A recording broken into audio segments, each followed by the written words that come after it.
respect, obviously. Yeah, he was, Frankie was nobody to mess around with, but I was very respectful about it. He understood. He let it go. That's all that happened. This kid goes on the podcast. He turns it into like a sit down. That after this happens, right? He had to go to a sit down? Listen to this. First he says we come in together. We came in together. We got drunk together. I don't drink. I never have. I can vouch for that. And Jimmy the Cricket, right, ain't hanging out with me. Yeah. This is a kid that if I was driving by the neighborhood, right? You'd keep going. You know what? You know when you're at a light? Yeah. And you wave to a corner, like let's say there's 15 guys hanging out in the corner. Yep. Right? I remember them. And you wave? Yeah. Well, he's one of the 15. Right. Yeah. And you didn't single him out. I didn't single him out. You were saying hello to everyone. Saying hello to everybody. That's the extent of it. Right? I wasn't going out with this kid. Never made plans to go out with him, hang out with him. He said we went to the Americana together. We drank kamikazes. Kamikaze. You, of all people. Yeah, me of all people. You right? don't drink. I don't drink. No. Then I'm gonna be there. I'm gonna allow you to get nasty with a girl that I'm dating. That ain't gonna happen. That'll never happen. And then you're gonna go over and bust the jukebox. And you're gonna watch. And I'm gonna watch the whole thing. Yeah, sure. Okay? That ain't gonna happen either. No. Right? So the whole thing's a bullshit lie. Right? Yeah. What really happens now, then after that, it was dead. There was nothing ever mentioned again about it. Issue's over. You took care of it. Totally over. What does he do? He goes on the podcast. He says, his father grabbed him and Mike D grabbed him and said, what happened on the West Side? And then the West Side came down, wise guys from the West Side in suits, into the Ravenite and wanted to have a sit down over this. Over his stupidity. Over this thing. Moral run. And they came. I'm like, this is such a pet. So let me get this straight, Jimmy. The West Side had nothing better to do.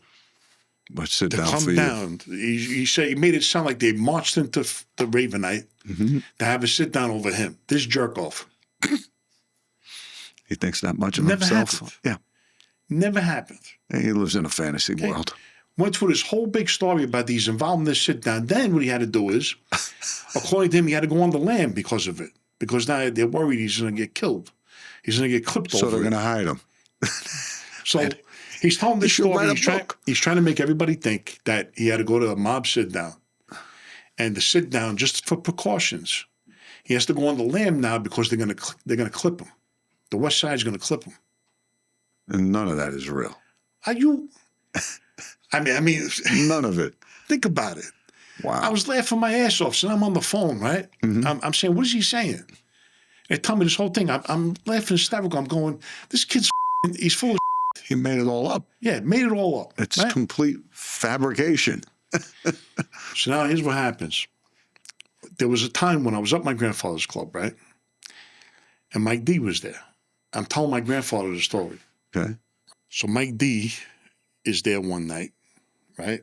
This is prior to me telling my grandfather. He says, he knows me, Mike D. He knows me as Nunzi's grandson and everything else. And he knows I'm a kid that hangs out in the neighborhood. But he knows that I kind of like hang out in the neighborhood and I'm respected, okay? And he says, he said, my nephew or great-nephew, whatever, Jimmy, this, and that. I said, I know who he is, And he says, well, I appreciate, you keep an eye on him. The kid really doesn't know right from wrong. He's coming from Long Island. Not the brightest bulb in the chandelier, right. He's telling you. If you see him around, you know who he is and everything. I said, sure, Mike, no problem. Mm-hmm. So in my mind, I'm saying to myself, I'm thinking, my grandfather, Mike D, I'm not going to let the kid get annihilated or, whatever. Yeah. I'm going to at least say something or not do something, but I mean, whatever, right? Mm-hmm. There was another time when word got back to me that his father, Mousy, used to put hands on my aunt. Mm. Like hit her and stuff, right? That's not cool. So word gets around the neighborhood, it gets back to me. I go to my old man. Yeah. Because I was looking for an excuse to bust his ass. Any of them. Any of them, I mean? Yeah. Fucking Mousy, the son. Yeah. Now I hear this, my aunt. At this point, it's out of control for you.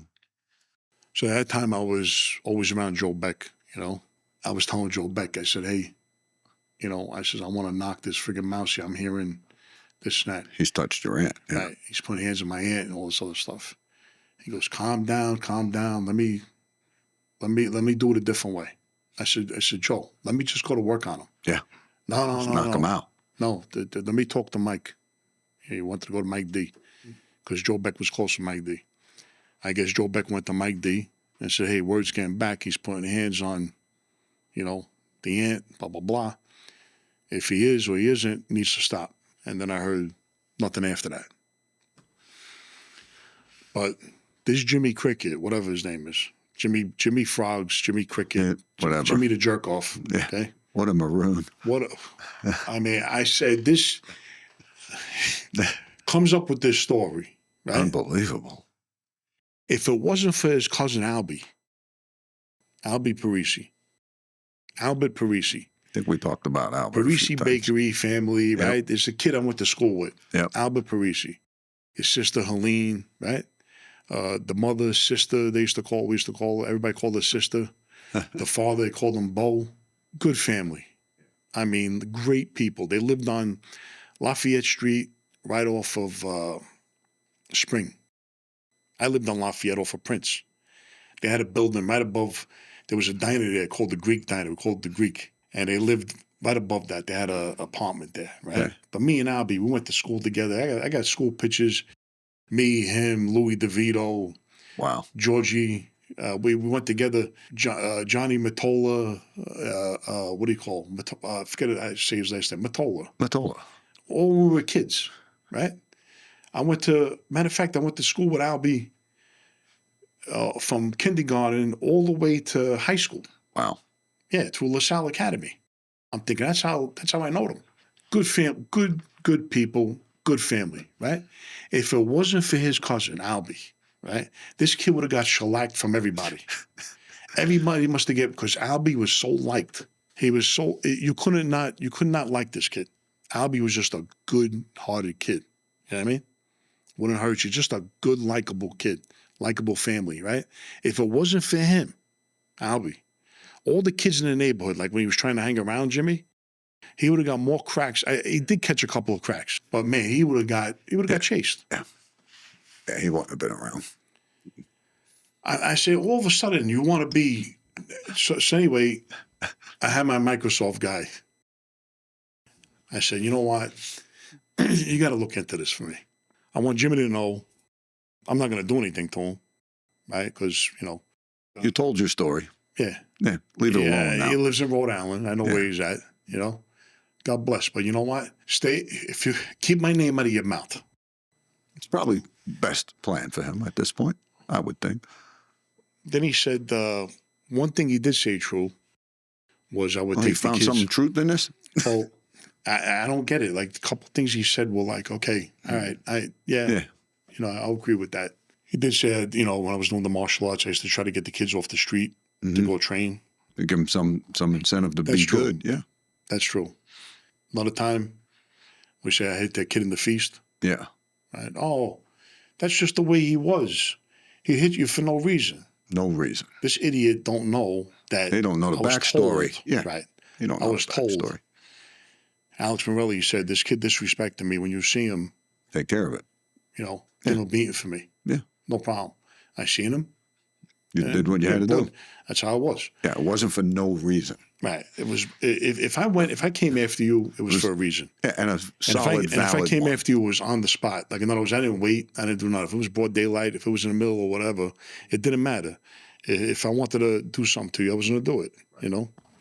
But you would have a reason and validation behind it. Yeah. But I wanted to make. I thought about it. I said, you know what? I don't want to come across like I'm bashing people. I'm saying anything bad. Anything like that. I'm trying to be very, how do you say? Truthful. That's what the word is. Mature about this. Yeah. Right? Yeah. And you do it respectful. You're not yelling and screaming and throwing stuff. It's done out of respect, and you want to get to the truth. And then he makes like he knows you, right? So what he's doing is he's reading out of the newspaper when everybody wrote when I got pinched. Okay. 65 million and this and that and all this other stuff, right? And this moron, the maroon, like you said, Bugs Bunny, he says maroon. Why did he say it? What a maroon. That's how Bugs Bunny says it.